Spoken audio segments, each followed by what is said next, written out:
ابو جہل کے بیٹے اکرمہ رضی اللہ تعالیٰ عنہ نے برسوں کی جنگ اور مسلمانوں سے شدید دشمنی کے بعد اسلام قبول کیا تو رسول اللہ صلی اللہ علیہ وسلم نے کیا فرمایا؟ آپ صلی اللہ علیہ وسلم نے فرمایا اکرمہ ایمان لا کر ہجرت کر دیا ہے، اس لیے کوئی شخص اس کردار کے بارے میں یہ ہے کردار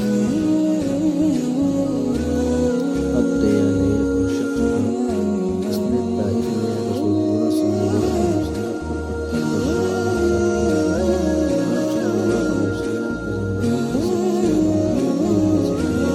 اس نے آپ صلی اللہ علیہ وسلم کے بیان کرنے کی سازش کی، پھر جب محبوب صلی اللہ علیہ وسلم کو فتح و نصرت عطا ہوئی تو آپ نے علیہ اپنے قوم کو مجاہدوں کی طرف متوجہ ہوا تو رسول اللہ صلی اللہ علیہ وسلم نے کیا کیا؟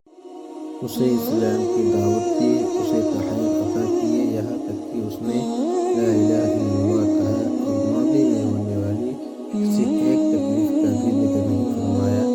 یہ ہے عظمت۔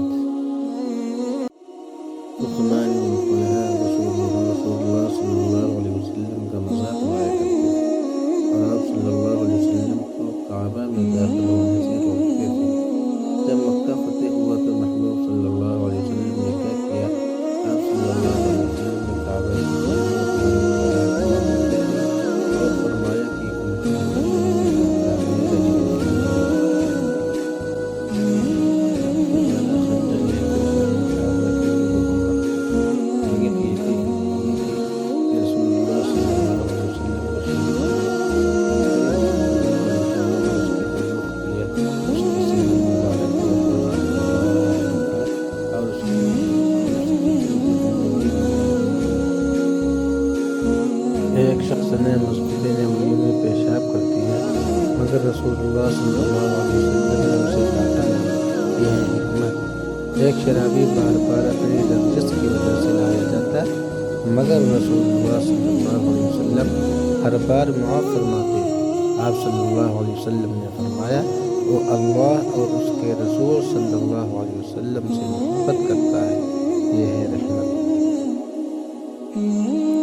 لوگوں نے ایک چور کی شکایت کی، آپ صلی اللہ علیہ وسلم نے فرمایا اس کی نماز اسے چوری چھوڑنے پر مجبور کر دے گی یہاں تک کہ وہ شخص سب سے زیادہ سچا بن گیا۔ یہ ہے خوبصورتی۔